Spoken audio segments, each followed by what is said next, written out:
Welcome to Polin Museum's conference, What's New, What's Next? New Directions in Jewish Studies. My name is Barbara Kirschenblatt-Gimblett, and I am the Ronald S. Lauder Chief Curator of the core exhibition at Polin Museum of the History of Polish Jews.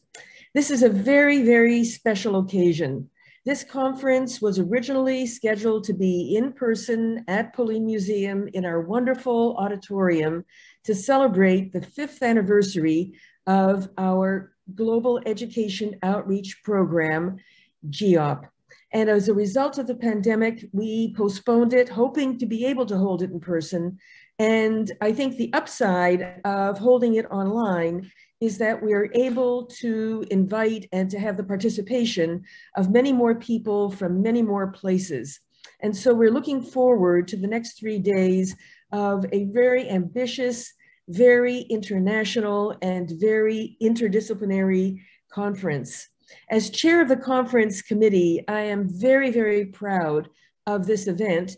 And I want especially to thank our GEOP team, and especially to thank Artur Markowski and Joanna Andryszak, who have been really instrumental in organizing the conference, and also our technical team at Polin Museum. The conference really has a reason to celebrate the first 5 and now, in fact, the first 6 years of our Global Education Outreach Program.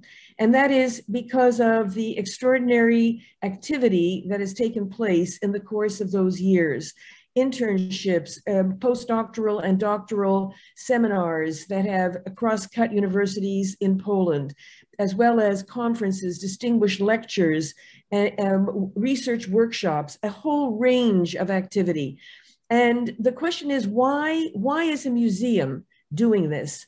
And I would say that the museum is, and particularly Polin Museum, is very proud and very, I would say, very supportive of these initiatives for 2 reasons. One, because a museum, and Polin Museum in particular, has the power to convene, to bring together, as this conference demonstrates, the range of partners, the range of collaborating research and institutions and universities is astonishing, from across Europe, Israel, the United States.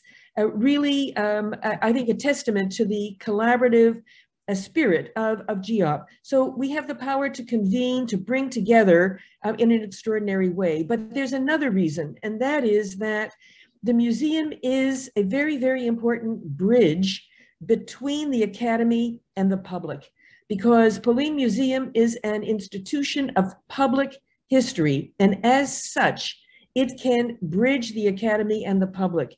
And that is precisely what this conference does, even though it is first and foremost an academic and international conference.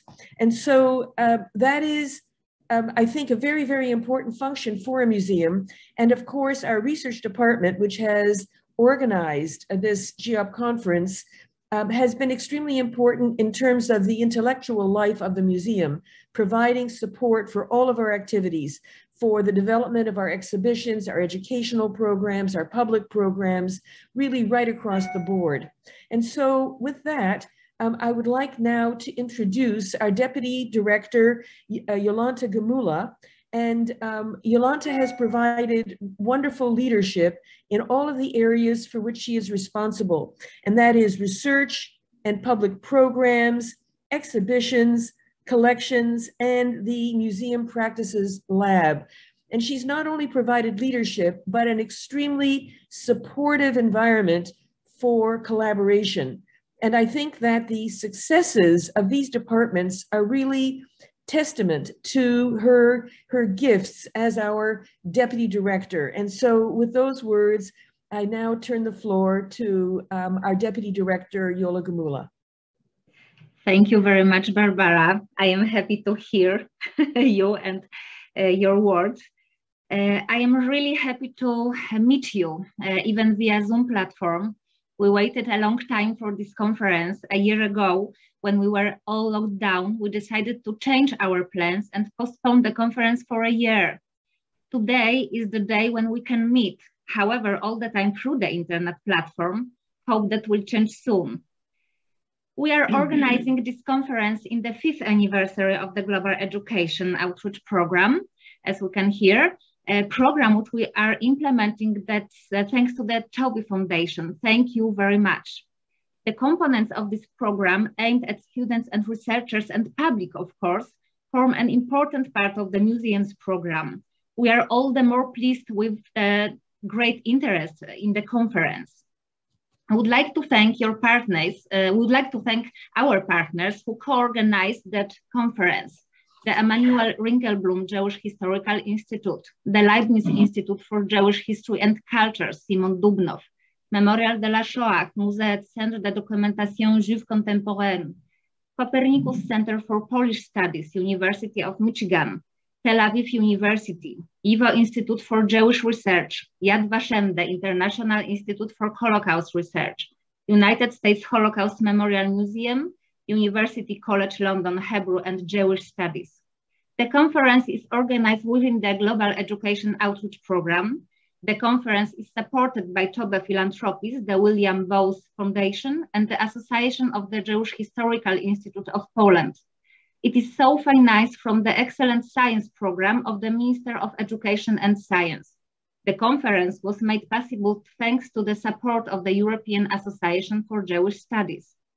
We also would like to thank the patrons who helped distribute the information about the conference. And in the end, I would also like to thank my colleagues from the Science Department, without whose work this conference wouldn't have taken place. Thank you, Joasia Warda, Joasia Andrysiak, thank you, Michał Trębacz, thank you, Krzysiek Persak, thank you, Artur Martowski, of course, and thank you that we are all together here. I wish you fruitful and interesting discussion, and thank you very much. Thank you very, very much, Yola. And now it's my great pleasure to introduce Shana Penn. Shana is Executive Director of the Toby Foundation for Jewish Life and Culture. But also she is the author of an award-winning book, Solidarity's Secret, and the Women Who Defeated Communism in Poland. She is the winner of several awards, the Commander's Cross of the Order of Merit of the Republic of Poland, and most recently, the European Solidarity Center's Medal of Gratitude, which is a really, really wonderful, wonderful honor. But above all, GEOP, our Global Education Outreach Program, is her brainchild. It would never have happened except that it was her idea, and it was her efforts to find support for this program. She has served on the steering committee of the Global Education Outreach Program and helped in our development of it and in leading it in the very productive direction in which it has gone. And so it is with great pleasure that, that all of us thank Shana for the Global Education Outreach Program. And we hope that this international interdisciplinary conference will really be a kind of way of thanking her for all that she has done to make this possible. So I turn the floor now to Shana. Well, thank you so much, Barbara, and it's wonderful to be here and participate. I'm thrilled to help kick off the international conference, the second one I've participated in for the GEOP. I just want to say a little more about the background as one of the as a birthing parent. And that's how it kind of came, how the idea began to gel, which was that 7 years ago, prior to the museum's grand opening, when its excellent team was getting ready for that occasion, you know, a few of us perched in San Francisco began to muse from afar. Well, it's clear to us that the museum would be an astounding success. And everyone is so busy right now getting ready for that success, everyone in Warsaw. And we wondered how to grow from and reinforce the components that would make the museum successful. What is the museum going to need from us here in the its supporters from abroad? What next can we do to help? And most importantly, what would enable the museum to become an ongoing convener and connector, a hub of innovation and scholarship upon which rest the museum's entire contents and programs? What could the museum contribute to the advancement of Polish-Jewish studies in Poland and worldwide? These were not our original questions. These were the museum's questions that we were echoing back and wondering what more could be done for the museum. And I was one of several who brought the question to the museum, and all the senior team was really enthusiastic about the notion of transmitting its educational messages and its unique resources worldwide through a variety of academic partnerships and cross-cultural exchanges that would importantly also welcome junior scholars and students to be involved in the intellectual space. And under Dariusz Stola's impressive directorship and in concert with his esteemed chief curator, Barbara Kirschenblatt-Gimblad, and chief historian, Antony Polonsky, the museum clearly had the expertise to bring the GEOP to life. There was an idea that was hatched, but in the Bay Area, but no one other than those associated with the museum could make this happen. And the rest is recent history. The museum was often running with the GEOP thanks to substantial seed funding from lead sponsor, the late William K. Bowes of San Francisco, and also Toby Foundation for Jewish Life and Culture.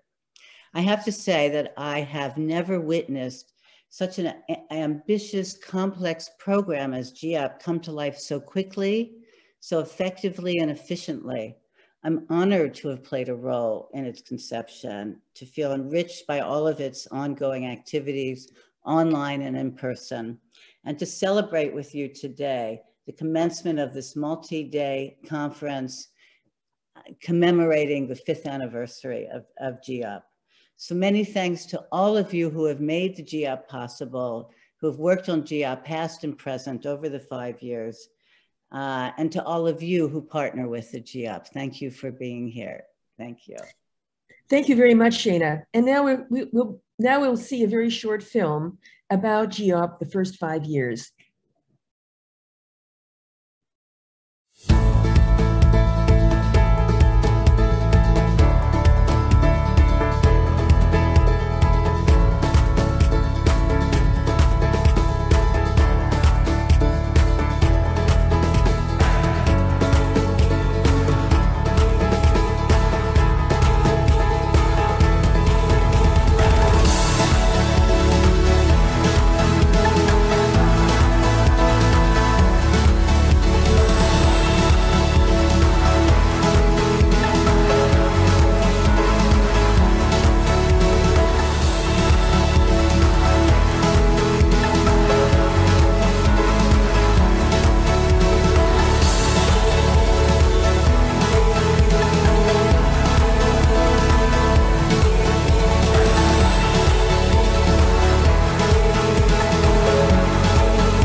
Hello, my name is Artur Markowski, and it is my great pleasure to be a chair or first presentation during our conference.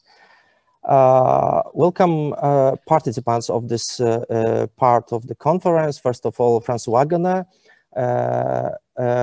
Enrico Lubka, Harriet Murav, Dan Michman, and Andrzej Bikowski. I hope he will switch on your camera in a few minutes. Well, the idea of our first core presentation during the conference, what's new, what's next, innovative methods, new sources, and paradigm shifts in Jewish studies, and debate around the lecture of François Genet is to understand contemporary position of Jewish studies and its role in humanities and social sciences. It is a very difficult question. So as you can see in published on the Museum Polin website papers, our keynote speaker wanted to answer on this question on the basis of a case of anti-Semitism. Let me ask a few more universal questions which could be moderate our discussion around this presentation. What is the difference between Jewish studies and area of Jewish studies? Can we define paradigms of Jewish studies? How we describe it? What is the role of Jewish studies in humanities and social sciences now? How Jewish studies contribute to humanities and social studies in universal problems. So for example, such social change in historical perspective, cultural transfers, modernization, or politics and religious, etc. That is interesting, how we can answer on this question from the perspective of different areas of Jewish studies. So scenarios of our meeting will be like this. First, François Genet will present core arguments of his presentation. After this, we will listen for responses for his paper. And next, I will give the floor to François for his response. And after, I will open the floor for the commentaries and questions. Please note that all attendees can ask your question only by chat and commentaries, of course. So please use the chat on our platform. So let me introduce our keynote speaker. François Genet is professor of modern Jewish history in the Department of Hebrew and Jewish Studies, University College London. He holds a PhD in modern history from Albert Ludwigs Universität and specializes in the early modern and 19th century history of Eastern European and more specifically, Polish Jews. He is a co-chair of the editorial board of Polin Studies in Polish Jewry, chairman of the Institute of Polish Jewish Studies, and serves on the executive committee of the European Association for Jewish Studies. He held research fellowships and visiting teaching positions at the Hebrew University of Jerusalem, Leipzig University, the University of Pennsylvania, Potsdam University, the University of Oxford, and Dartmouth College. He is an author a lot of papers and books. I would like to mention only two of them. First is his first very important book, Polnische Juden im 19. Jahrhundert, Lebensbedingungen, Rechtsnormen und Organisation im Wandel. And the last book, which will be published in few months, as I hope, collected volume as a result of big international research project, which will be the chair of this project was François. It is a book, sources on Jewish self-government in Polish lands from its inception to the present. The title of the presentation is The Narcissism of Small Differences, Reflections on the Jewish Studies and the Jewish Area Studies, the case of radical anti-Jewish attitudes in Poland and Romania in the early 19th century. So, François, the floor is yours, please. Thank you very much. And I hope you can hear me well. Hello from Berlin. Thank you for the invitation. I think one should spend 1 minute or so thinking about the question why a paper on anti-Jewish attitudes inaugurates a conference on Jewish studies, because what we are going to think about in this panel is attitudes by non-Jews about Jews. At anti-Semitism and anti-Jewish violence forms part and parcel of the Jewish experience in the diasporic Jewish experience, I think it is difficult to imagine modern Jewish history without a thorough reflection on this topic. So my paper today is looking at a question which has been bothering me for a number of years. Due to the fact that most of the research pertaining to anti-Jewish attitudes in my home turf, so to speak, Eastern European Jewish history, looks at the development of anti-Semitism in a certain mirror movement to what happens in Central and Western Europe. And here comes the question of Jewish area studies. In my perception, to look at the emergence of anti-Semitism in Eastern, Central, and Eastern Europe, following the chronology or the periodization, which seems to make a lot of sense in Central or Western Europe, is actually not useful for the study of anti-Semitism in Eastern, Central, and Eastern Europe. And this is the case I want to make in the next 18 minutes. And I have a clock going near me, and I will stop after 18 minutes now. Yeah, 18 minutes. Okay, so why this argument? The basic assumption about the emergence of political anti-Semitism is that it is inspired by very significant innovations in life sciences, namely the emergence of an idea of race and the difference between races and the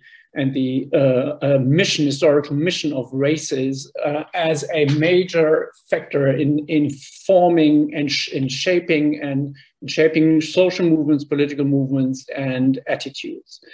I always found it obviously necessary to think in following this pattern when you look at German-speaking countries and also at the places where modern race theory emerges, namely France and Britain.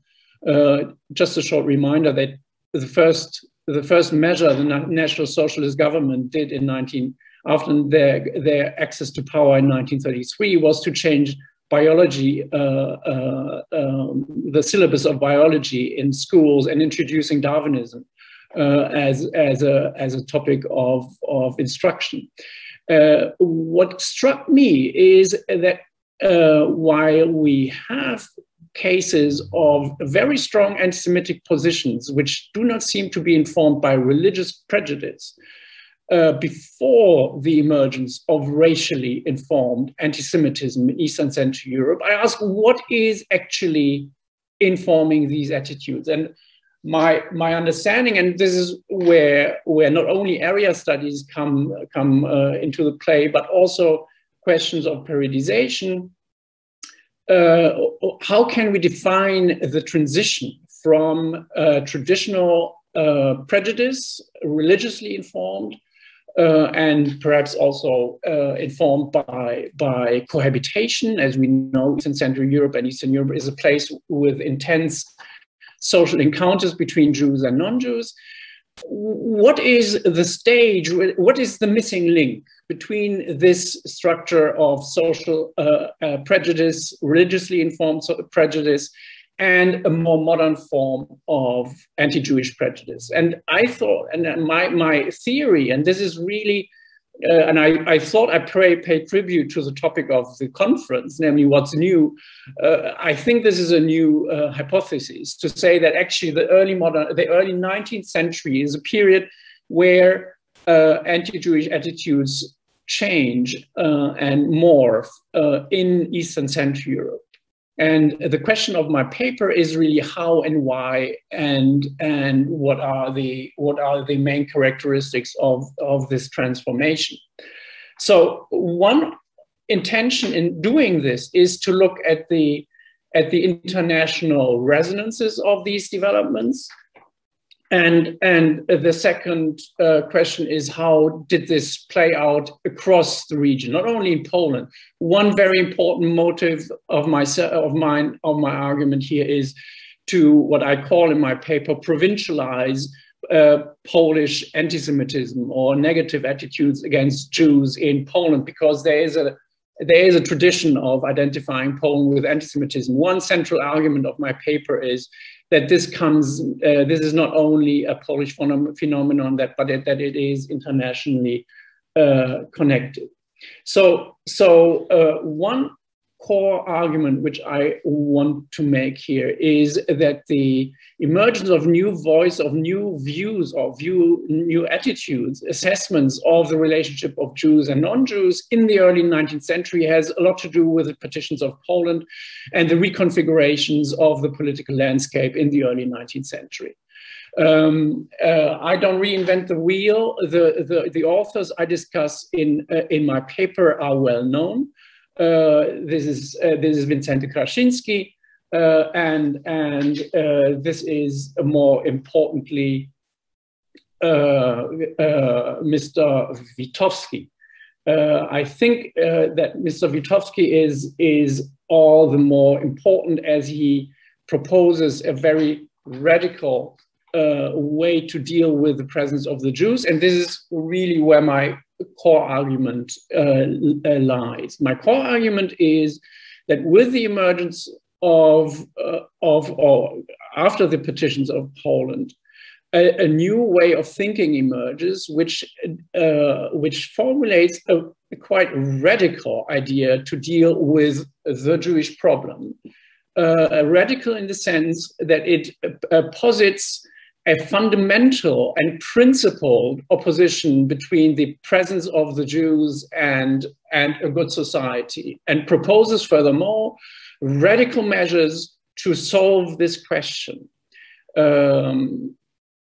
I want to introduce a distinction between this and what happens in the 20th century under the rule of the Germans during the Second World War and the Holocaust. I think there are differences here which are very important to keep in mind. But that said, the early 19th century, the first half of the 19th century, is a period when a removal of the entire Jewish population from Eastern Europe becomes something which can be said, which can be proposed, and which can be argued.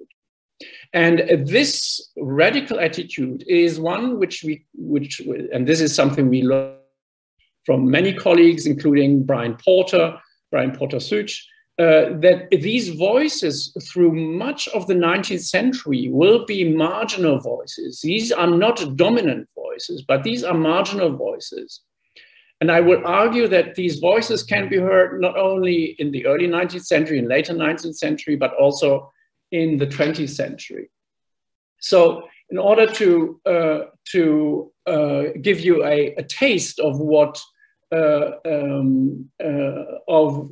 Gerhard Witowski formulates, I give you a quote from a well-known treatise which he published in 1818, where the author suggests it's called Sposób na Żydów, czyli szerokie, niezawodne zrobienie z nich ludzi uczciwych I dobrych obywateli. So a way for the Jews to make them useful citizens, where he says, the author suggests that the only way, and I quote now in English translation, the only way to liberate us, very important term here, to liberate us from this detrimental and ever-growing influence of the Jews is the same in which natural surgery is applied to diseased extremities which cannot be healed, but used for, so to speak, political surgery, namely separation. Separation. So what Witowski proposes here is to sever, to cut off an ill limb, so to speak, to cut off an ill limb. He proposes furthermore to do this by a forced removal of the entire Jewish population. And he goes on and describes this radical measure in quite some detail. He proposes to create 300 columns of Jews made up of 1,000 Jews each, to be deported towards the depth of Asia. Answers the question of how to fund this removal, this forced removal of the Jews, by saying the Jews themselves will pay for that. Whoever has engaged with the history of the Holocaust immediately understands what the echoes are. This is exactly what the Nazis did between 1933 and 1944, to have the Jews pay for their deportation and their murder. So this argument struck me very much. Why do I think that this treatise is so important? It is a reaction to a much different proposal, which I mentioned earlier, by Wincenty Krasiński. Wincenty Krasiński was a very important public figure. He was the first. He was the marshal of the first Sejm after the reconstitution of the Kingdom of Poland. So he was the first marshal, and he wrote a proposal of how to deal with the Jews of Poland as marshal of the first Sejm after the partitions of Poland, in the hope of the development of a rejuvenated or reconstituted Poland, even perhaps with Lithuania. So the rebuttal by Witowski comes as an answer to a very prominent public figure. So what I find striking about this proposal is the daring of it, the radicalism of it, and also the idea of the metaphor which he uses here of severing a limb from a body. So here comes the next step in my argument. I have 8 minutes and 30 seconds left. Here comes the next step in my argument, namely that this language of the body is not a pure association. It doesn't come from thin air. The argument in the paper is that this is actually a very strong trend of the time, the zeitgeist, where the nation, the project of the nation, becomes something which is not only a commonwealth, but is something which has very significantly spiritual and historical meaning. So the nation is not something which is a political organization, but it is something which has a vocation, a mission. And not only that, it forms a body. The individual is nothing, the collective is everything. This is the modern idea of the nation. Where does this modern idea of the nation comes from? And I go in quite some detail in my paper. There is a very, very significant development in German-speaking countries. Gotthold Fichte, in his very famous addresses to the German nation in the anti-Napoleonic mobilization in 1806, defines this idea of the spiritual nation. I would contend that the idea of the nation which has a mission is something which will permeate in Eastern Central and Eastern Europe. I consider Witowski an example for that. But I also consider other authors whom I present in my paper as examples for this new idea of the nation. So a contemporary of Witowski is somebody who doesn't agree with him, namely Stanisław Potocki. But he also is an innovator. Why is Stanisław Potocki an innovator? He writes a counter-proposal to Witowski and says, well, he's going too far. But at the same time, Potocki is defining the role of the Jews as being antisocial. And he uses, and this language is very significant in my argument.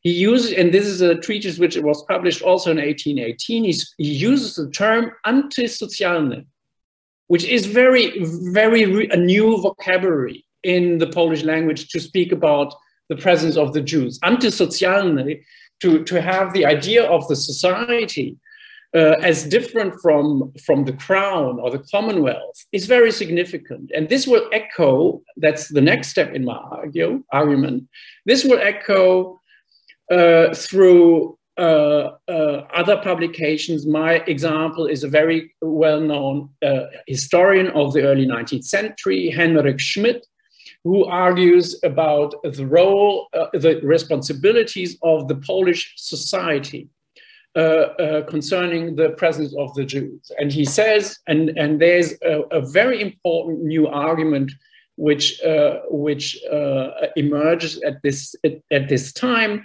He says he constructs the society as something different from the polity. The society is basically, I would argue, the equivalent to what Fichte considers the Nation. So the społeczeństwo in Henrik Schmidt is the society, is the Nation for Fichte, which has a beyond the average significance and gives a room of maneuver for somebody thinking, for example, about the presence of the Jews.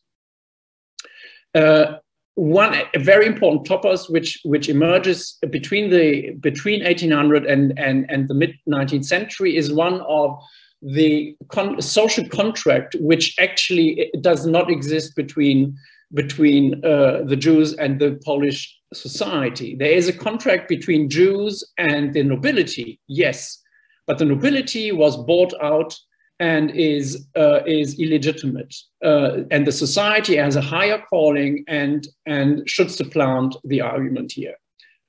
Okay, my time is almost up.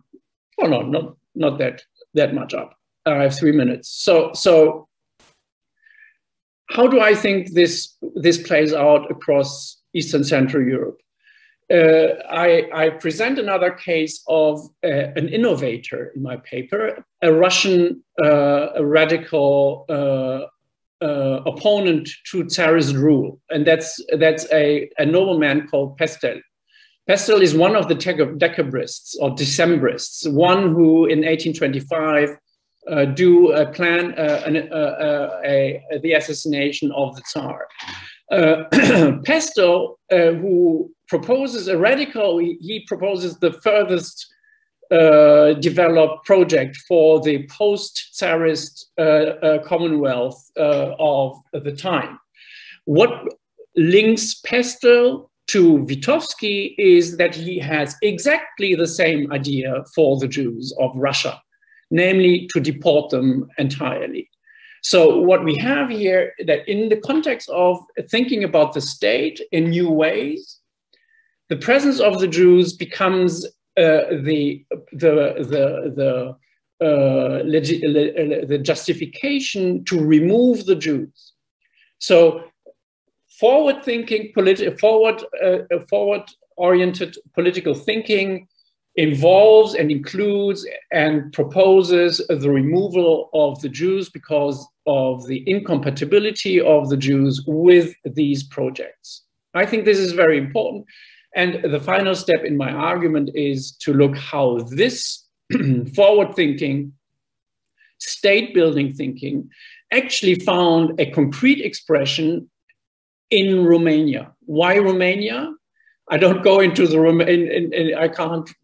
I can't sum up Romanian history now in 2 sentences. But most importantly, Russia controls the Danube principalities after its victories over the Ottoman Empire, and introduces a new state legislation, a new constitution, which is indicatively called Organic Statute.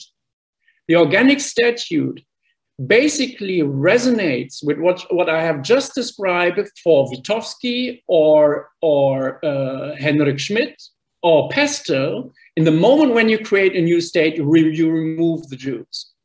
So what the Organic Statute is doing is to challenge the rightfulness of the Jewish presence in the Danubian principalities. This will play out very significantly over the next 2 generations, when the removal of the non-acceptance of the Jewish presence will become the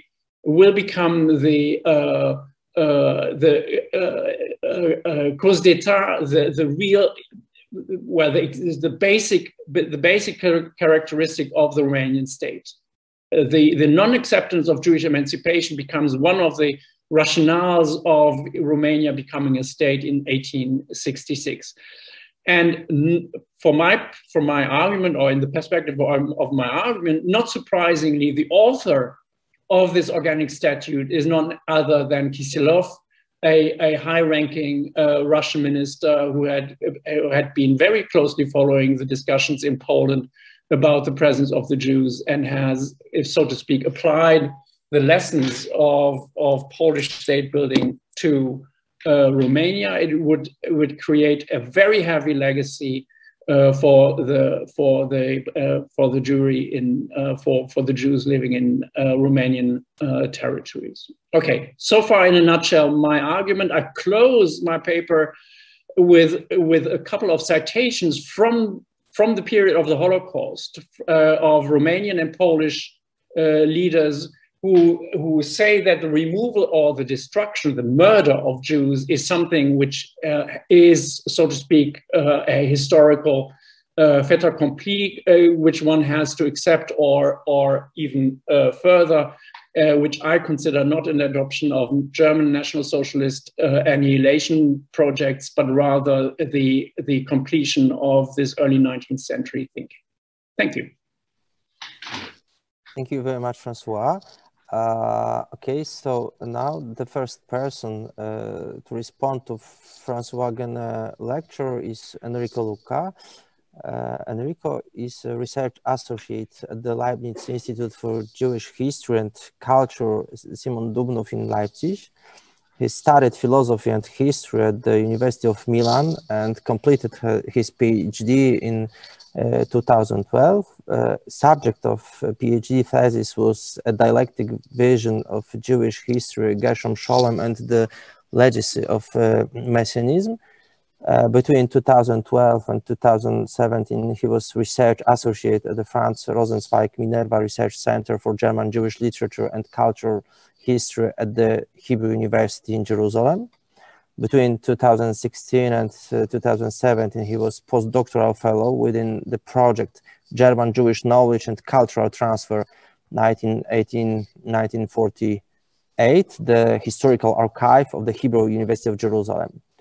He published a monography of Edmond Jabez in Italian, edited a volume on philosophy of Franz Rosenzweig in English, and unpublished course by André Nair in French, which will appear soon, and authored articles on German Jewish thought and intellectual history in English, German, and Hebrew. He's now writing an intellectual biography, Shmuel Igor Bergman. So, Enrico, please, the floor is yours. Yes, thank you very much. I hope you can hear me. Thank you for the presentation. I'm very glad to be offered the opportunity to spend a few words at the beginning of this fascinating conference. I would like, first of all, to bring the institutional greetings from the Dubnow Institute in Leipzig and from its director, Professor Yifat Weiss. And of course, I've been very grateful to Professor Francois Guéné for his very rich text, from which I've learned a great deal. I think it was a really good start for our conference. And unfortunately, as you heard, perhaps, being not an expert in the field, I'm only in the condition of admiring his scholarship and cannot address a proper critique to it. Yet I would like to take inspiration from a short remark in his lecture and trying from there to offer at least a few, hopefully not completely uninteresting and not unrelated comments.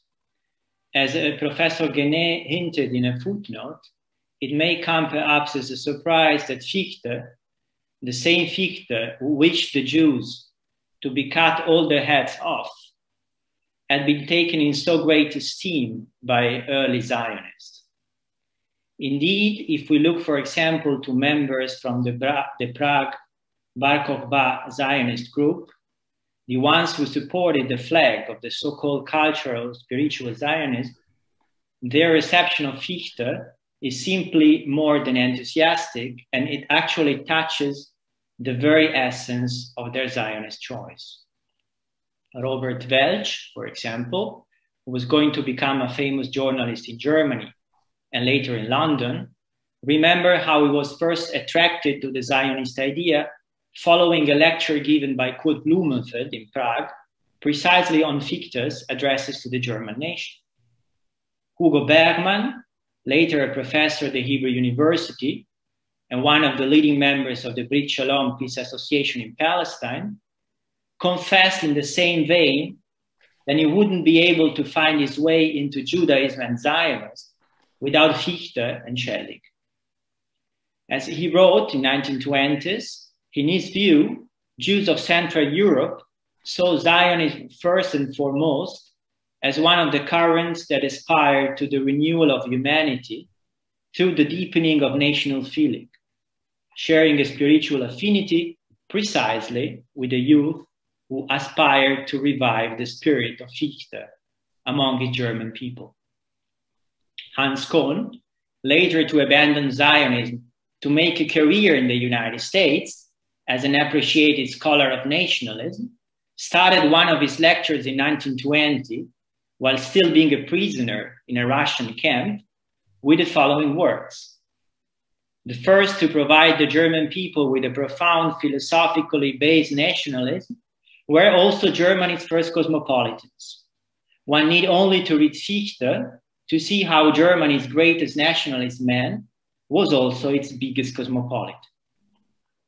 Finally, not by chance, while reading Martin Buber's famous Prague lectures on Judaism, which were the gospel for all this generation of young Zionists, it won't be difficult to trace a vocabulary which owes heavily to the German Romantics, including multiple references to terms such as Blutgemeinschaft, community of blood. So to complicate then a little bit what François Guéné has called the implication of a metaphor, I would say that we are facing here, in the case I just exposed, the interesting case of a Zionist reception of a philosopher who seems to us not completely lacking anti-Semitic tones, to say the least, in order to shape an ethnic vision of Judaism, which surprisingly enough, and to complicate things even more, will bring exactly the same authors I mentioned to be among the very few in Palestine in the late 20s who counted as advocates of the so-called binational Zionism and who party for a federal solution to the Jewish-Arab question. So I'm asking myself at first, when looking to my own field of research, what are the implications of this conundrum, an ethnocentric view of Judaism, based on the reading of a partially anti-Semitic author, which later turned into a source for a more open and inclusive interpretation of Zionism. And to refer to the picture sketched by François Guéné in his lecture, I may ask perhaps what this curious Jewish interpretation of Fichte from the early 20th century can tell us retrospectively, if it can tell us something, about possible earlier readings of the same philosopher and of the German Romantic nationalistic conception, which took place in Central and Eastern Europe during the 19th century. I've been asked by the organizer at the same time to comment shortly about my view of Jewish studies, and also here the task seems too onerous for my too little experience, and yet I want to refrain from saying a few comments. Jewish studies are the reflection of the academic environment of which they are part of, and more generally of the society in which they are based. When we look in continental Europe, for example, the place I'm most familiar with, it seems that Jewish studies in the various countries, or what is conceived under the name of Jewish studies, are still highly influenced by the different national or local academic cultures and histories, and to them they owe at least part of their agenda. The reasons and the implications of this fact, in my view, are still to be investigated. For example, in some countries where the academic attention to Jewish culture has been merely the consequence of a new climate of interreligious dialogue, which took place in the second half of the 20th century, Jewish studies would fall almost completely still under the branch of religious studies, perhaps at times in philosophy departments, whereas Jewish history would be almost unknown. Elsewhere in Europe, it wouldn't be too difficult to detect in the direction taken by Jewish studies a more or less explicit agenda, which has to do more with political preoccupations and perhaps less with scholarship. As we will hear in the next days in other keynote lectures, a turn from history to memory studies can be detected in new trends of research, and this, of course, demands an explanation. In Germany, to quote concretely another specific example, when one looks to the distinction between Judaistic and Jüdische Studien, one may appreciate on the one side the advantages and the wide spectrum of new possible scholarship that this latter category may have contributed in the last 30 years to the German academic discourse, and it is a lot. Yet on the other hand, one is also tempted to say that to some extent, this distinction seems rather unnatural, especially when turned into a rigid demarcation of fields with a view to justify, in the name of academic specialization, the need not to be acquainted with the very basis of Jewish culture. A few more comments may be added in relation to the divide between religion and secularism, to the new forms that it has been taking on in the last decades, and to its scholarly implications. This is not only important for specific research topics, for example, in the need to welcome, as we will hear in the next days, a more inclusive approach in the study of religious minorities, but perhaps it also applies on a meta level by requiring from scholars a more cautious approach in dealing with this issue. Mostly the outcome of a secular society, contemporary scholars may be perhaps inclined, for example, in the analysis of a literary text, to overemphasize the sudden occurrence of a religious expression only because it strikes his or her secular sensitivity as a reader, whereas in fact such a remark, more than a useful hermeneutical tool, would only reveal the interpreter's own uncomfortableness with religious language or issues. And finally, a last note about the Holocaust and its huge preponderance in current research. We shall all be reminded of the famous quotation, which apparently was a misquotation, but it doesn't really matter, of one of Chinese former premiers, according to whom, being asked almost 200 years after the actual event took place, it was just too early to comment upon what had been the true consequences of the French Revolution. One has the impression that the same answer should apply to the understanding of the Holocaust and its consequences as well, both in relation to its meaning for Jewish history and to its multiple consequences, including the academic, in European societies, where Jewish presence turned in a few years from being part of the social, cultural, and political scenario of the continent into the image of a ghastly past, often repressed, which nevertheless was destined and is destined to constantly reemerge in many different ways.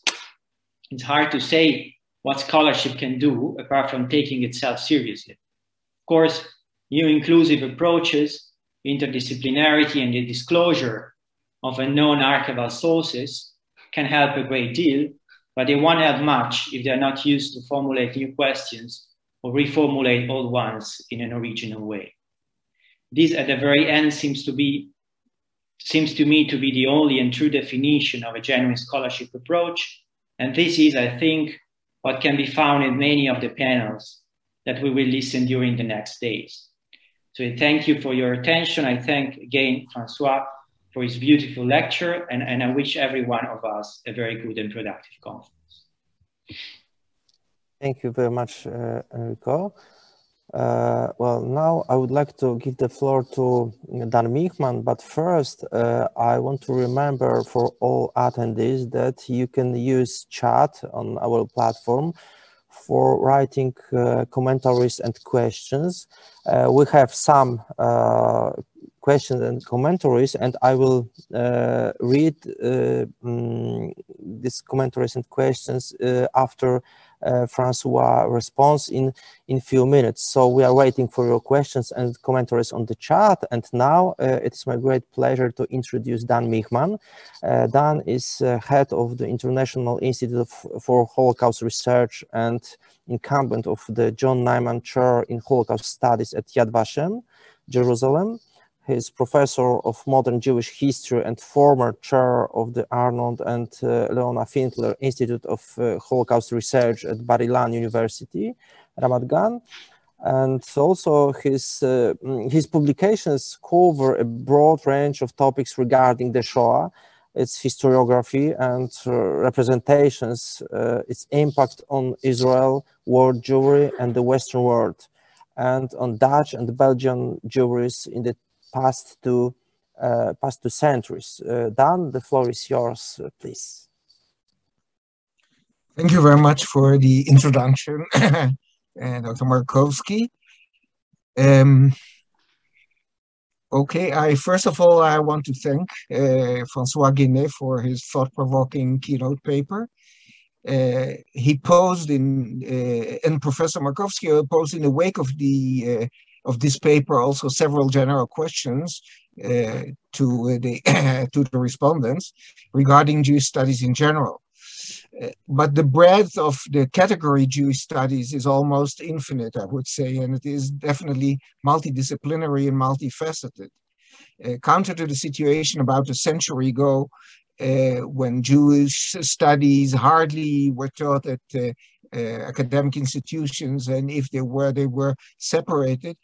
Jewish studies are now integrated into the humanities and social sciences in many places, and the existence of chairs in Jewish studies in hundreds of universities testifies to that. Also, many non-Jews are involved in researching Jewish history and other Jewish studies and integrating them into the general picture. There are, of course, a lot of problems, as Enrico Luca also mentioned, but I think, and I would like to raise the question of having methodologies that emerge in recent years in general studies in the humanities and social sciences being applied also in Jewish studies. As a historian, I will comment on the aspect of Jewish history and the historiography, which connects, I think, well with Guénez's paper. According to my analysis, this paper makes two main claims. First of all, it intends to break still quite common borders and limits of how Jewish history is investigated, and especially also of anti-Jewish concepts, which have mostly been researched in the context of national histories, and that was mentioned, of course. Something that is still quite common due to often language limitations. And there should pay more attention to the traveling of ideas between countries and areas through newspapers, intellectual treatises, political discourses, and literature. And second, and intertwined with it, it pays attention, Guénez's paper, to longue durée developments, even very long ones. And in this case, political concepts that started to emerge in the early 19th century in the crystallizing nation states and national movements, and their importance for understanding the actions of local populations in Eastern Europe during the Shoah. That is the intriguing, I would say, really intriguing readiness of many non-Germans to persecute and even murder Jews on their own initiative, as occurred especially in Romania, or collaborate with the Germans in the final solution in other locations. In Guénez's words in his paper, and I quote, "Such positions came to the fore under the most extreme of circumstances and were formulated as political proposals during World War II and the Holocaust and after." From the perspective of Holocaust historiography, Guénez draws the attention and sheds light on the fact that these ethnic tensions in Eastern Europe had a longer prehistory than is usually examined by scholars. In the recent 2 decades, this aspect of inter-ethnic relations in the so-called borderlands has been explored by a series of scholars, but most of them start their exploration around World War I, or if it's a little bit earlier, at the end of the 19th century. Guénet starts much earlier and thus tries to explain genuine local Eastern European animosity towards Jews from before the rise of racial concepts. Yet in this context, I was struck by the following sentences in his written paper, which he did not quote now when presenting the essentials of it. And I quote, "The radicalism of this Sposób na Żydów was challenged by another anonymous pamphlet, A Voice of the Israelites, Głos Ludu Izraelskiego, from Warsaw, 1818. Its author, Karol Surowiecki, a conservative Catholic author hiding behind an alleged Jewish identity, identified Witowski's project to remove the Jews from the Polish lands as a product of a misled Enlightenment. Surowiecki emphasized the rootedness of the Jews in Poland and says, who has eyes to see will recognize that a Jew born in Poland is a Jew, just as a Jew born in Germany is German, in Italy is Italian, and in France is French." Surowiecki used the term Israelite in its new continental meaning, we could say in its Western meaning, as a replacement for the term Jew, not as in English where the word Israelite indicates the Jews in antiquity. Guénet did not comment on this linguistic aspect, and apparently he wasn't bothered by it because he immediately explains it while using the word Jews. But here I find an important issue that demands the use of the history of terminology, Begriffsgeschichte, and history of concepts, which is connected with it, of course, closely. This methodology isn't much used in Jewish history, and I think that it should be promoted because it is a venue to better understand political and social developments. The origin of the invention of the term Israelite, which is still a term used in the names of many Jewish institutions in Western Europe as a replacement for Jew, has not been studied as far as I know. We generally know the context, but who coined it? Who gave the order to look for a new term? And what were the repercussions? I didn't find a study on that. Now, Jewish identity, tightly combining both an ethnic and a religious dimension, posed a challenge to the newly emerging centralized nation state, and this was true not only for Eastern Europe, which abolished the legal status of the medieval corporations, including the law-anchored status of the Jewish communities. The Western European liberal concept of the state allowed for the integration of the individual Jew, being Jewish defined as belonging to a religion, but would not tolerate a Jewish ethnic or national identity anymore. If Jews wanted to be a nation, they could not demand equal rights as citizens in the state. And here it is close to what we heard from Guénet. This was clearly expressed in the emancipation debates on the status of the Jews in Central and Western European countries. Moreover, Judaism could be accepted, but only as an institutionalized religion whose institutions are subordinated to the state. Additionally, the terms Judaism and Jew were stained and bore a negative association. The solution was found in a new term. My own inquiry into this issue revealed that the terminological transition from Jew to Israelite and Judaism to an Israelitic faith or Mosaic faith occurred during the first month of 1808, around the establishment of the consistorial systems in France, in Westphalia, and in the Netherlands, all under the rule of Napoleon Bonaparte and his brothers. That is, someone in the Napoleonic administration stood behind this. From that moment onwards, the Jewish communities functioned from the perspective of the state, of the Western state, Western European state, under the ministries for religious affairs, Kultusministerium. From the perspectives of education, language, professions, and politics, this major change undoubtedly served as an important vehicle that paved the way for the gradual integration of Jews into Western European societies. It was also the rationale behind the initiatives for Jewish religious reform undertaken from within the Jewish population. And yet, In spite of the pressure from the outside and the initiatives from within, the ethnic component of Jewish identity did not fully disappear and continued to play a role as an important social undercurrent. Thus, unease regarding the Jews remained. If we add to this development in Western Europe to Guéné's analysis of the development in Eastern Europe, it becomes clear that towards the end of the 19th century and in the first decades of the 20th century, in different political settings in Europe, Jews and Judaism were formally defined in opposite ways, as a religion in the West and as a nation or an ethnic group in the East. In both settings, the otherness of the Jews was mysterious, not fitting into the parameters of modern European political thought, in which religion and ethnicity were categorized as separate realms. And in both settings, it contributed to the collaboration or the lack of caring of local so-called bystanders during the Shoah. This is only one example how, through the linguistic analysis of terms and concepts, better historical explanations can be provided. In recent years, this methodology has also considerably changed our understanding of the Shoah.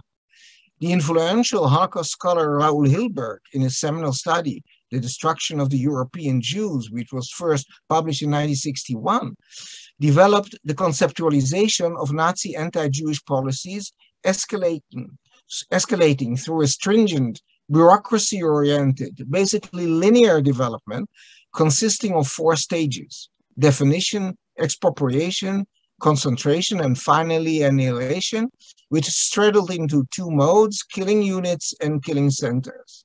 Within this conceptualization, he identified ghettoization with concentration and interpreted the Jewish councils, the Judenräte, phenomenon as part of the ghettoization process. And this is still very commonly accepted. Yet through the application of the methodology of the history of terminology on the term ghetto from its initiation in Venice in the beginning of the 16th century through the ensuing centuries, to afterwards the early years of the Nazi regime, recent research has proved that concentration and ghettoization were separate acts, sometimes overlapping, sometimes not, but in any case originating from different grassroots impulses at different moments after September 1939 and not as a preconceived measure ordered from above.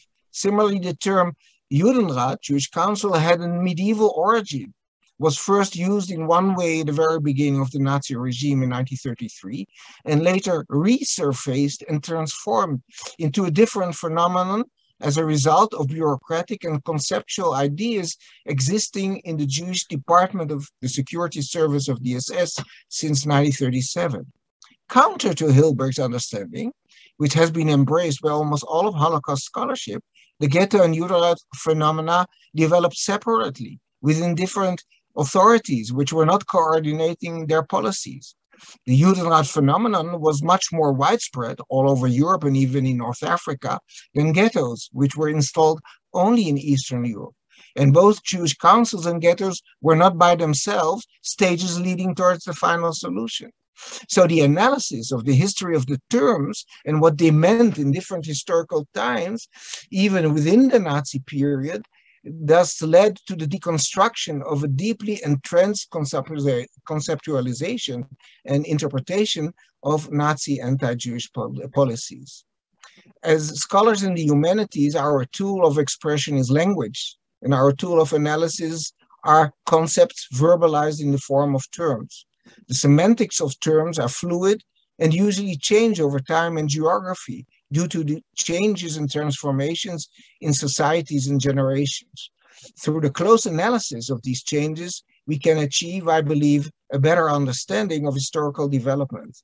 I thus believe that this methodology, though not being entirely new, is nevertheless one of the paths to embark on next in the study of Jewish history.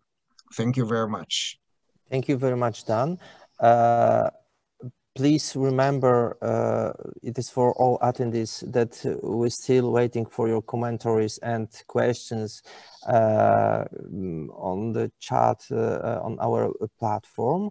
And I would like to Now let us listen to the response of Harriet Murav. Harriet is the Catherine and Bruce Bastian Professor of Global and Transnational Studies and the Center for Advanced Study, professor in the Department of Slavic Languages and Literatures, and in the program in Comparative and World Literatures at the University of Illinois, Urbana-Champaign, and the editor of Slavic Review. She is author of Holy Foolishness, Dostoevsky's novel, and The Poetics of Cultural Critique, also Russia's Legal Fictions and Identity Theft, the Jew in Imperial Russia, and the Case of Avram Uri Kovner. And many articles and books, and I would like to mention the last one. Harriet is also completing Hefker, the literature of abandonment and the Russian Civil War, a study of literature and documentary responses to the pogroms 1919, 1920. Harriet, the floor is yours, please. Thank you so much. I hope I'm audible and visible in some somewhat normal way. Thank you so much for the opportunity to respond to Francois's important reflections. We are in a moment in Slavic studies generally when we are all engaging more broadly and more deeply with issues of race. Slavic Review Summer Issue 2021 had a special issue on race, and this is going to be my focus. So in a nutshell, what's new, what's next? In response to Francois and my own reflections, what's new, what's next? Race before race. So I'm going to go back to the written text that we received from Francois, quote, in the period of national formation, large communities of Jews were perceived as threatening to the organic nation. It is necessary to consider, I'm just now ventriloquizing Francois, excuse me, quote, the impact of biopolitical concepts of the nation, which played a significant role in, quote, radical nationalist thought across Eastern, Central, and Southeast Europe, and doing so will help us reperiodize European radical anti-Jewish attitudes. And so the crux of the argument is that before we had so-called biological, Darwinian, and other kinds of biological-based difference that was the basis of anti-Semitism, we see something similar to this, but not exactly it, in Jewish-Polish inter-ethnic animosities in the early 19th century. And furthermore, and it's important, the radical anti-Jewish attitudes that we see are not religious holdovers or holdovers from feudalism, but forward-looking, in that they accorded with new and emerging notions of the nation, in which romantic, not enlightenment, romantic notions of the organic nation as a body, the nation as a body, are important. And I'm going to emphasize body shortly. So Francois brings to bear as evidence for his argument non-hegemonic, and I really admire that, but nonetheless significant voices who argued for the necessity of either removing Jews altogether or very severely restricting residence. And here's a phrase, and you know, the resonant phrase, political surgery. And then Francois goes on to characterize such voices in terms of a very important shift, to name one particular individual, but there's a general trend that he's telling us about. Vygotsky's radical proposal, and here I'm just quoting our speaker, reflects an important shift in perspective, an emphasis away from religious and moral argument to an argument about the harmfulness of the Jews to society, understood as an entity to be protected. Okay, as you all know, I'm not a historian of Poland, and I'm not even a historian. I'm a literary scholar. So I can't speak to the details of Polish history, but find myself in the realm, for me, rather uncomfortable realm of broader generalities. But nonetheless, I listen to language when I hear it, I think. So I want to focus on the notion of society, quote, as an entity to be protected. Why? Because I hear in this echoes of Foucault's lectures at the Collège de France, whose title translated into English reads, Society Must Be Defended. So everything I'm going to say has a question mark or a prefatory phrase. Is this where you were coming from? Is this where you want to go? Is this theorization of your details helpful to you? Or is this theorization not helpful to you? So I'm going to say declarative sentences, but there's a question mark there. Okay, so I'm going to rehearse Foucault's argument, which I assure you are all perhaps nauseatingly familiar with, but I'm going to do it anyway. So Foucault's claim is that biopolitics, in which racialized concepts play a central role, starts to emerge in the 17th century, when the shift from the sovereignty of the ruler to the sovereignty of the people emerges. So the argument I'm very tentatively making with lots of question marks is that Francois' new periodization closely accords with what Foucault is saying about Western Europe in this series of lectures, whose key turning point is not the 1850, 1860, 1870, but much earlier. So the big takeaway argument is you don't need Darwin. You don't need biological-based notions of race. You don't even need inherent characteristics. You just need division, separation. Foucault has this lovely way of putting it, the caesura, you know, the pause in poet, the pause, the separation.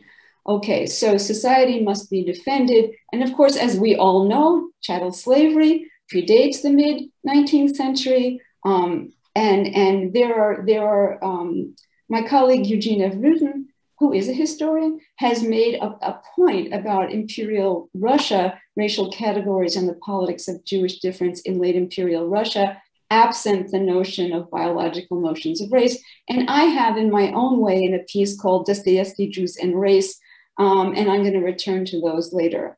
So what am I doing next? I'm hoping it won't be too tedious if I rehearse Foucault's basic argument with the question to Francois, is this where you're coming from? Is this helpful? Okay, so the French Revolution creates a new form of sovereignty, not the ruler, but the people. And the older notion of the sovereign's power to let live is transformed into biopolitics, not just let live, but make live. So the sovereignty's job is to focus on populations, not individuals, mortality rates, birth rates, the healthiness of the environment. And of course, if Jews are perceived as dangerous, already we're in this zone of biopolitics. So is this a useful way to think about what, Francois, what you find in Poland? So the sovereign's old power to kill is exercised in the new political system by introducing divisions and separations into the biological continuum addressed by biopower. These divisions are the basis of the separations between races. So here is the emergence of society as a body to be protected against harmful elements of the population. So does the Herderian model of the organic nation, Francois, which you reference in your written text, does this relate to the biopolitical shift?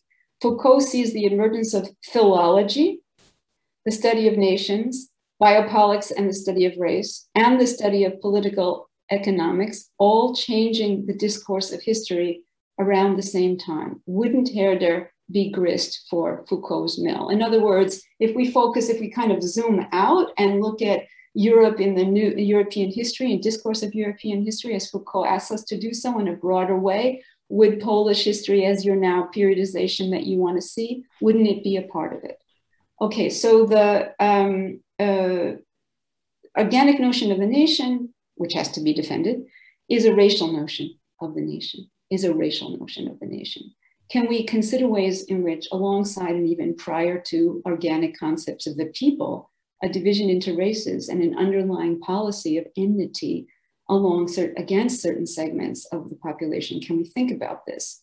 Popular resentment against Jews was not necessarily organized around biological characteristics, notions of dangerous difference and the need to protect and defend society. Now, the work I did is much later, it's 1870s, and it's about Dostoevsky, and I was trying to understand Dostoevsky's anti-Semitism, and biopolitics really helped me because I didn't think it was religious, and only in the most tangential ways was it racial, as we used to understand race before this big shift that Foucault brings us. But the most helpful intervention, to my understanding of Dostoevsky, was the work of Mark Bassin. because who is on Dostoevsky's bookshelf? Nikolai Danilevsky, who talked about the rise and fall of nations as material that would be absorbed into other nations. And Dostoevsky's novel, Biesy, Demons, articulates the worry that Russia is getting weaker and weaker, and it's going to just be ethnographic material that's going to be assimilated. Who is Danilevsky? A botanist, ichthyologist, and biogeographer. So he just transferred his theories of how to manage fish populations into theories of how to manage human populations, and Dostoevsky absorbed Danilevsky. And by the late 1870s, as is well known, czarist officials viewed peasants and Jews as potential sources of violence, and the two together as a particularly volatile mix, as Hans Roger has shown. So the emancipated peasantry, no longer protected against Jewish exploitation by their aristocratic masters, were freshly vulnerable to Jewish rapacious behavior. So you had to count Jews, you had to classify Jews, you had to keep them in the pale of settlement. Count and classify. These are the tools of biopolitics. Okay, so what are the questions that are emerged from this big question? Okay, was the call for the exclusion of the Jews also anti-aristocratic? What was the relation to others? Okay, I mean, who are the others in Polish society? Perhaps Ukrainians? I don't know. You see my ignorance really sticking out here, but what's the relation to others? Is it only Jewish others that are the problem? What is the relation between an organic notion of the nation and the biologization of the Jews dangerous? And are the remarks that I summarized from Foucault, perhaps you'll say inadequately, but are they useful? Do they provide a useful context? And finally, Francois, you mentioned in your oral remarks a notion of mission, that society was not merely a functioning set of wheels and cogs and gears. It had a mission. And Foucault also has this very resonant phrase in the lectures under the English title, Society Must Be Defended. He talks about the new form of society was filled with notions of prophecy and promise. And so your phrase about mission seems to resonate there. So again, thank you very much for a most really interesting, provocative set of remarks, Francois. Thank you. Thank you very much, Harriet. And now our last commentator, Professor Andrzej Żbikowski. Let me tell you a few words about him. He's professor of the Warsaw University and also at the Emanuel Ringelblum Jewish Historical Institute in Warsaw. He's specialist in the 20th century history, especially Jewish history and the Holocaust. He's a member of the Center of Holocaust Studies, the Polish Academy of Sciences, and also Professor Żbikowski is an author of many books and papers. I would like to mention a few of them. First of all, his last very important and big book about Karski, Historia życia Jana Karskiego w oparciu o kontekst państwa podziemnego. And also very important and interesting book about Jedwabne. It is Eugenezy Jedwabnego, Żydzi na Kresach Północno-Wschodnich II Rzeczypospolitej, wrzesień 1939, lipiec 41. It is of course not only about Jedwabne, about the context of the pogroms during the Second World War. Andrzej, the floor is yours, please. Thank you, Artur, for the invitation and for the presentation. And it's not simple for me, although because the subject scope of Francois' essay is not relevant to my research profile. Many of the issues he raised seems to me extremely important, requiring deeper reflection. What also requires special attention is the smooth transition by Francois from reflecting on ethnic relations to the early 19th century, in the early 19th century to the events of the Holocaust during World War II. I don't quite understand his intent, even though Guinet justifies this non-obvious relationship by writing inter alia that he cares about, I quote, reassessing the periodization of Jew hatred and anti-Semitism in the different European regions. Also, he also emphasized, and I agree, that radical anti-Jewish policy started in early 19th century. I quote two his sentences. This new radical political thinking was inspired by a romantic idea of the nation as an organic whole, with the state as an instrument to implement the aspiration of this nation. Representative of such radical positions derive political legitimacy from the purported needs of this nation. Guinet define challenges the legitimacy of the very presence of Jews in a given territory as a market of radicalism and request of expulsions, or the comprehensive removal of the Jewish populace as an objective of administrative measure as marker of such political radicalism. The examples of so-called exclusionary anti-Semitism are indeed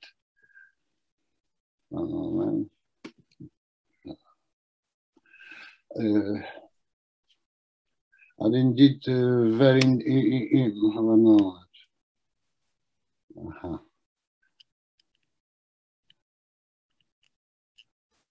The examples of so-called exclusionary anti-Semitism are indeed visible in many anti-Jewish brochures, pamphlets from the beginning of the 19th century. No, for example, quoted Gerard Witkowski, Sposób na Żydów. But the term odosobnienie, isolation of Jews, used by Witkowski, can be understood in a broader or narrower sense. For example, as separation in ghettos and not necessarily expulsion from the country. For the benefits that could be achieved by 3 million Poles, according to the quoted author, the interests of 300,000 Jews had to be sacrificed, so he allowed to throw away them from the country. Readers must have been surprised, however, that in his opinion, it was the state, Congress Kingdom of Poland, that should expropriate Jews from all property in order to buy them some territory in the depth of Russia. He considered it the most important task for the national authority. The problem is,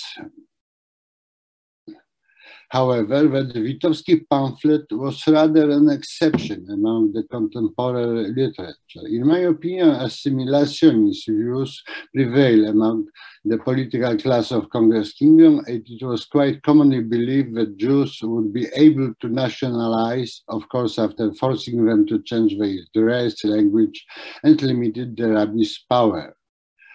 Guinet notes that similar views appear in texts of many other influential figures from the political scene of the Congress Kingdom, for example, Karol Surowiecki, Stanisław Potocki, who emphasized, I quote, harmfulness of the Jews to society, understood as an entity to be protected. Now, based on his assessment of appealing and antisocial prejudices of the Jews. According to Potocki, to Henryk Schmidt, and explicit in the report of Commission for the Reorganization of Towns, during the Middle Ages, the Piast dukes invited Jews settled on Polish soil to increase their private coffer, not thinking about well-being of national income. The Jews simply bought privileges and remained indifferent to domestic matters. They gained more than the rulers who invited them, and they were completely indifferent to the social interests of other inhabitants of the country. Did Potocki and others, however, consider the entire population of Poland to be a separate nation, or was he still only thinking of the so-called noble people, Naród Szlachecki? I'm not convinced. Guinet drew from the reading of the cited brochure a number of far-reaching conclusions with which we should generally agree, especially when he claims, I quote, "Provincializing Polish anti-Semitism also means to look for resonances in other contexts, to attempt to identify inspiration. One such inspiration was the romantic idea of the state as an organic whole, proposed by German philosophers around 1800, and explicitly politicized in the context of the anti-Napoleonic mobilization."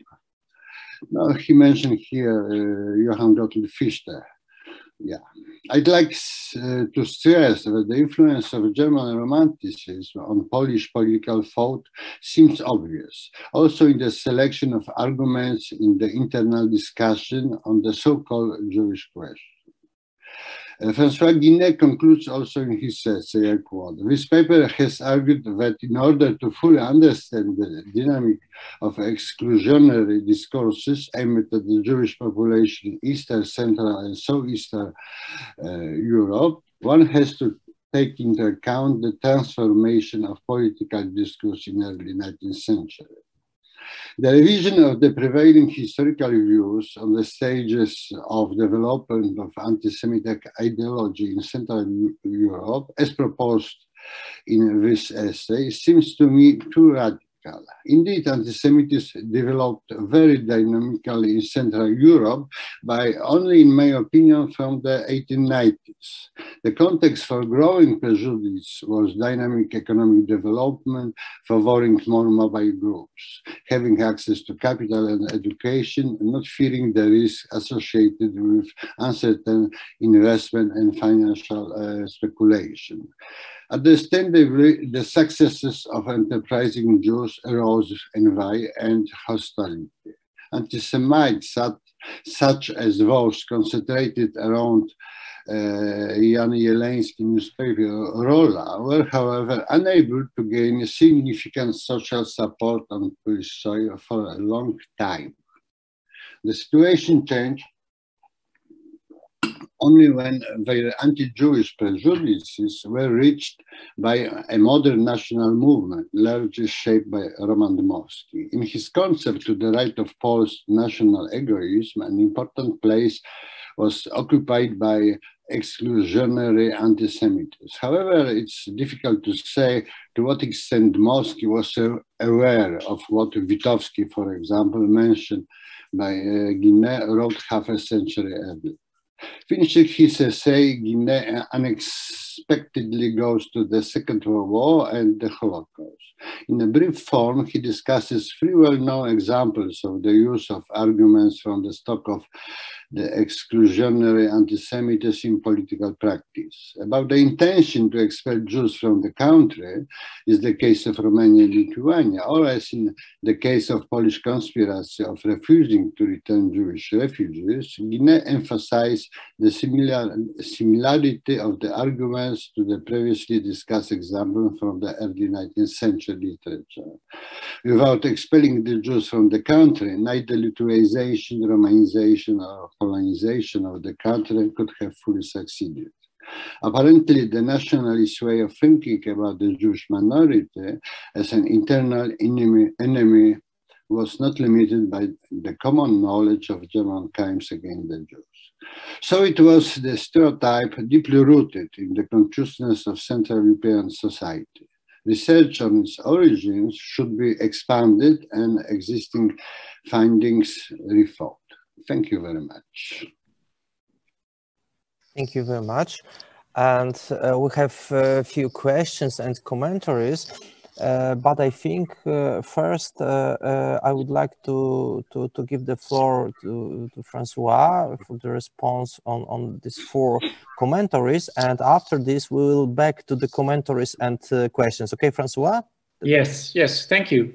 First of all, thank you for your very generous comments. I'm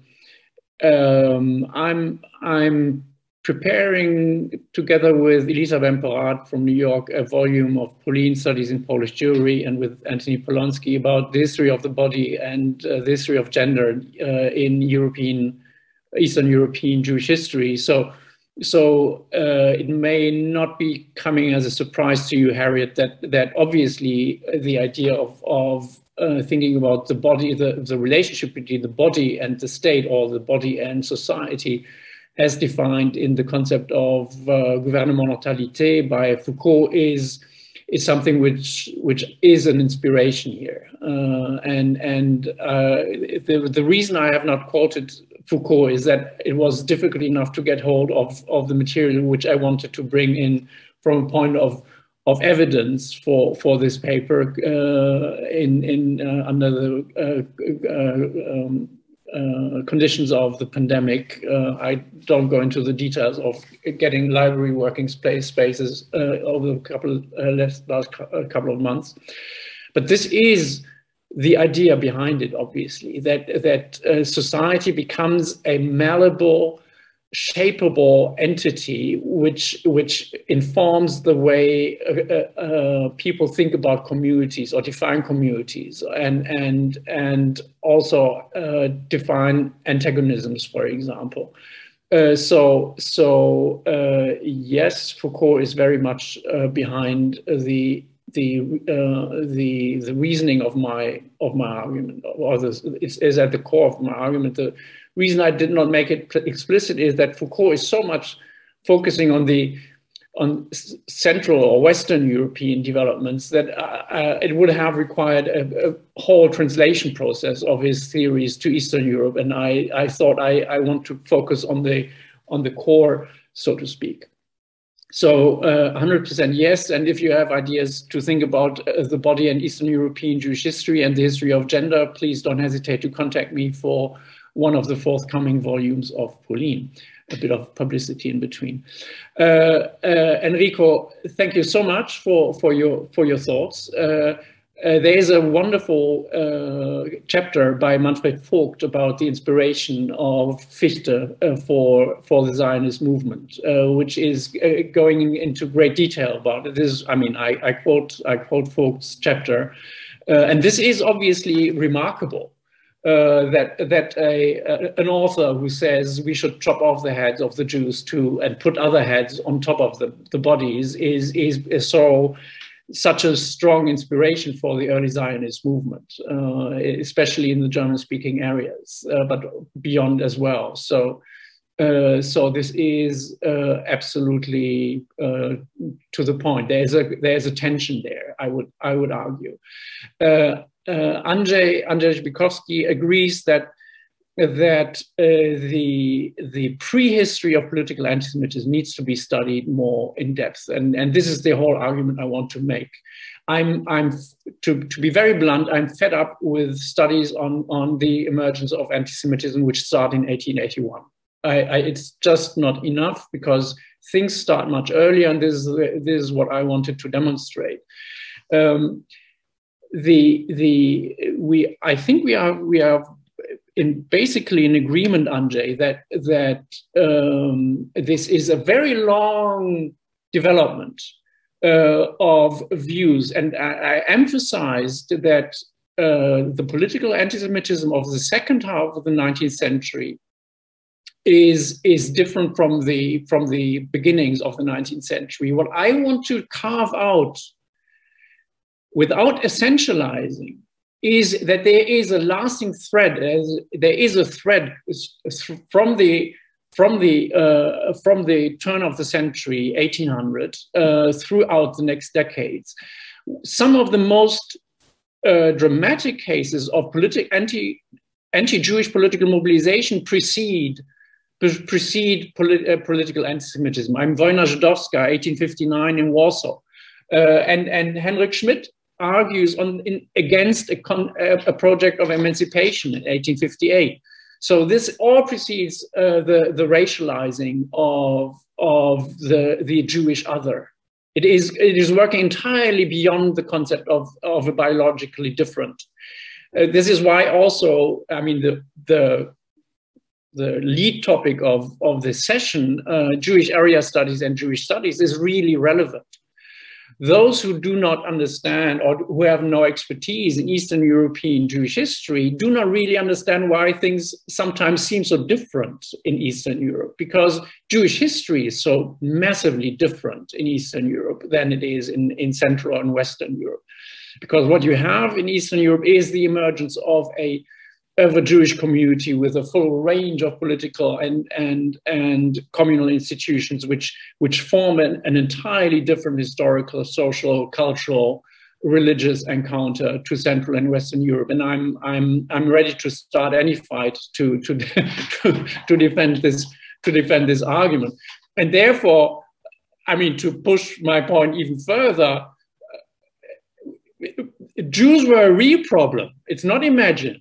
It's not anti-Semitism without Jews is having problems with the present Jews. I mean, because there were a lot of them, and there were not a lot of answers to the reconfigurations of the polity after the partitions of Poland.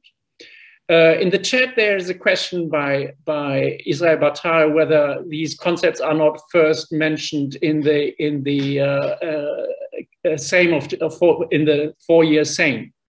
I think that radical concept, as Witowski formulates them, I don't remember having read that in the proposals for the four-year Sejm, which took place 1788 to 1792.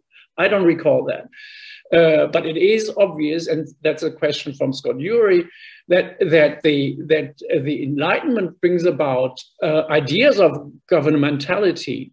I mean, Foucault's concept of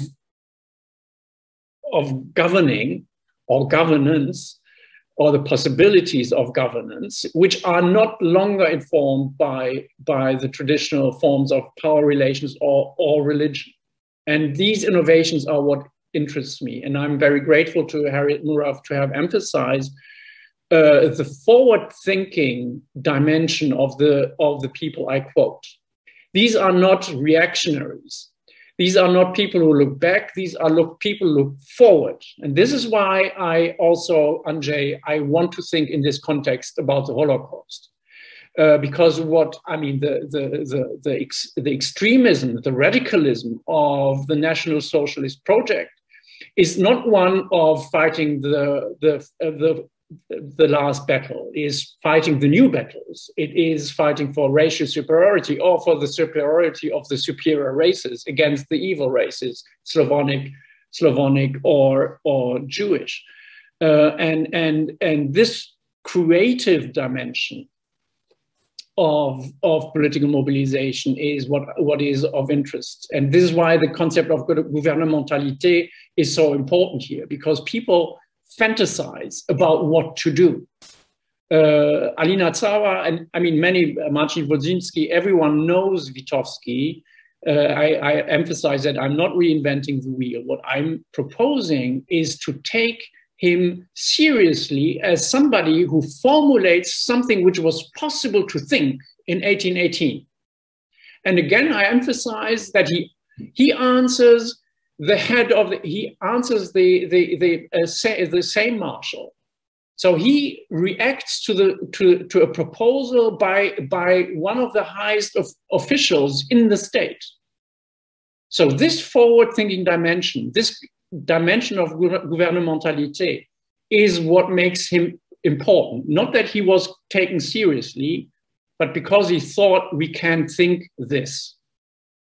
So, and I mean, this is, I think, what I would like to answer to my dear respondents. I know, I mean, I made the argument about the Holocaust, Andrzej, not in the body of my paper, but in the conclusion. I know that I'm speculating there. But I think it is a question we should ask. I don't think that Antonescu, whom I quote, was a National Socialist in the sense of he wasn't a Nazi. He was just, he had a fantasy of Romania without Jews. He didn't want to, I don't think that necessarily he was an exterminatory anti-Semite. I don't know, I haven't studied it. The quote which I offer is the fantasy of the forward forward-oriented, the forward-thinking fantasy of a Romania without Jews. So there's the similarity, there's the resonance, and I'm grateful to you to have emphasized that it's really about the longue durée, because these relationships have evolved over many generations, and this is what is really, I mean, it's not a newspaper article which will change things. These are things with a long gravitation, and so one needs to take this seriously.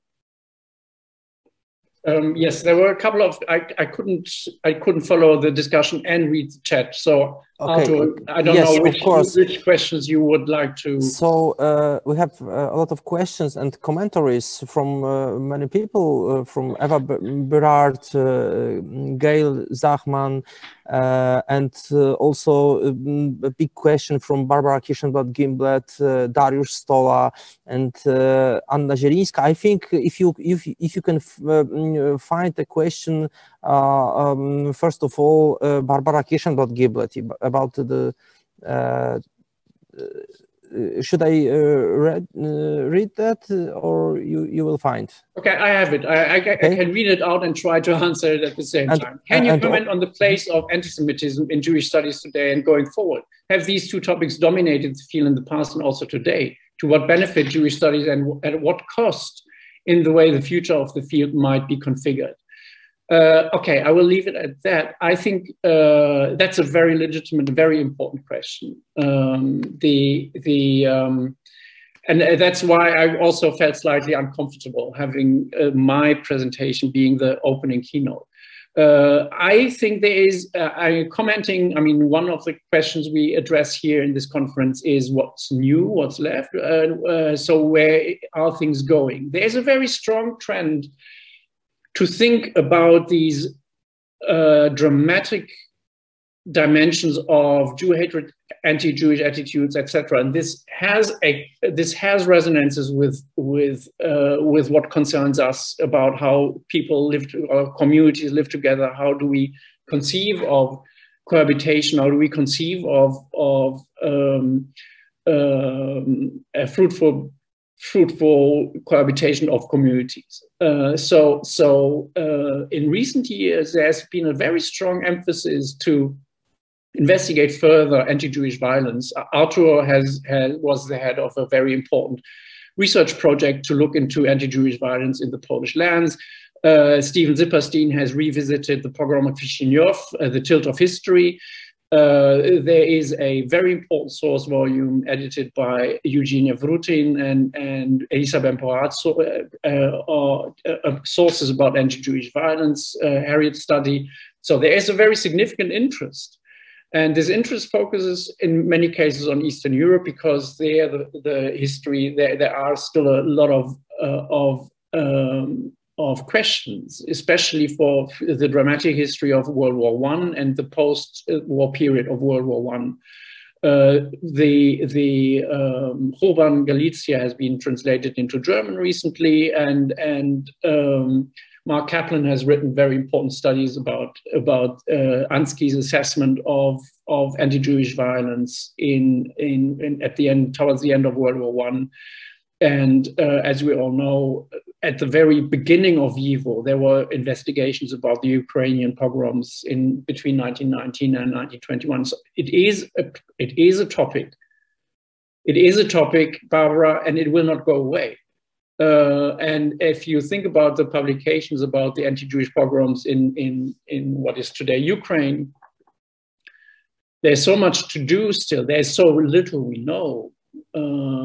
These are huge gaps in our knowledge. I mean, Brendan McGeever has published his assessment of the relationship between local Jewish communities or the local Jewish leadership in these territories, in these provinces of former Tsarist Russia, and the emerging communist leadership in Moscow and St. Petersburg. Very, very interesting studies. We need to know this. We need to know how people killed each other, how non-Jews were thinking about Jews and were acting against Jews. also with which motivations, with which reasons, with which backgrounds. Obviously, it is important to understand. It is important to understand from a point of view of what violence means, what violence stands for. There has been a flurry of studies which are extremely important for us to understand inter-ethnic violence. You may say for the individual person who is Jew, who is attacked and hurt or killed, it doesn't really matter whether it's anti-Jewish racial bias, racist bias, religious bias, greed, or whatever. But for all of us, it is important to understand what informs these relationships and also what informs violence, obviously. Therefore, I included this speculation about Romania and Poland in the period of the Holocaust and tried to tie it to the transformation of thinking about the Jews in the early 19th century. Thank you very much. I think that we cannot answer on all questions, but I would like to ask you, Francois, to answer on the question by Professor Stola. A question for Francois: did the endogenous anti-Jewish ideas of early 19th century that you have stressed effectively merge with the modern Darwinist ideas in the 19th century? Do you see their traces? Actually, I think that these are parallel tracks. I don't think this merging. I don't see these anti-Jewish positions are merging or integrating a racist or racializing arguments. The first one to do that in a very, in quotation marks, sophisticated way is indeed Dmowski. In Myśli Nowoczesnego Polaka, Thoughts of a Modern Pole, where he very carefully integrates biopolitics, saying the Polish nation, the Poles, can integrate Russians, they can integrate Ukrainians, they can even integrate Germans, and they are good artisans, so it's in our interest to integrate the Germans. We will never be able to integrate the Jews. And this is an essential understanding of the incompatibility of Jews and Poles, really on the basis of a racializing and racist concept. The Jelenskys of these worlds, the Jelenskys and Jesko Choinskys and you name them, these are the, how should I say, they argue on the basis of economic and social confrontation and call for boycotts. I mean, these are fantasies. Interestingly enough, I mean, when the source selection I give to my students very clearly indicates that religion doesn't play any role. I mean, the Catholic anti-Semitism is very marginal in this context. Also, I mean, as I said, Myśli Nowoczesnego Polaka is published in 1903. Racist thinking comes very late to the national democracy, but it comes with a vengeance and becomes very important, obviously. Thank you very much. Our time is ending. So 1 3-minute answer, please, for the question Eva Berard. Doesn't the term Israelite used on French official tribune come from French Revolution? Well, before Napoleon, and Napoleon brought it to Poland, to the Duchy of Poland. So this is the one from the first questions on the list. Please, 3 minutes only, Francois. I'm really sorry. Yeah, I don't. The term Israelite is one. I don't. I draw a blank there. I mean, I focus on other things. I don't know who brings this term. Whether this is a term which is brought by Napoleon or the Enlightenment, I would have to check. I mean, the term which will become much more prominent in Poland is starozakonny. So belonging to the old covenant is the much more prevalent term which is used across Poland in the 19th century. obviously in Galicia, because of the German influence, you have a number of communities or congregations which define themselves as Israelitish. But this is not a very dominant trend. But I mean, Dan Mitchman's observation that Potocki is actually very, I mean, he says the Israelites are actually inborn and should not be excluded is a very good observation, because this reflects that actually there has been a sort of at least a theoretical integration of a theoretical possibility of Jews being inborn, and this is. I mean, I always use the term of cultural hegemony by Antonio Gramsci if I try to identify dominant or not so dominant discourses. I emphasized right from the start that what I describe is a non-dominant discourse. This exclusionary Jew hatred is not dominant in the early 19th century in the Polish lands. It is not essentially Polish or whatever. I'm not riding an anti-Polish horse here. But what is important is that it emerges. It emerges in forward-thinking political conceptualizing. And this is important, and it never goes fully away. It will be there always, and this is part of the broader argument I want to make. Thank you very much. Our time is over, so thank you, Francois, so much for sometimes provoking lecture. I would like to thank also our commentators. Enrico Luca, Dan Michman, Harriet Muraw, and Andrzej Bikowski. I think that it is very difficult still to discuss about the nature of our area of studies or about the Jewish studies, like the scholarly discipline. I think that we'll back during this conference to this topic, maybe at the end of the conference during the commentary of Geneviève Zubrzycki, Dariusz Stoland, Scott Ury. Thank you again for all participants, attendees.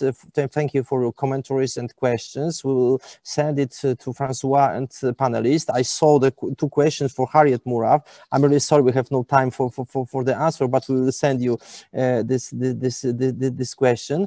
And stay with us during our next session. We have half-hour break, and after this we will start 3 parallel sessions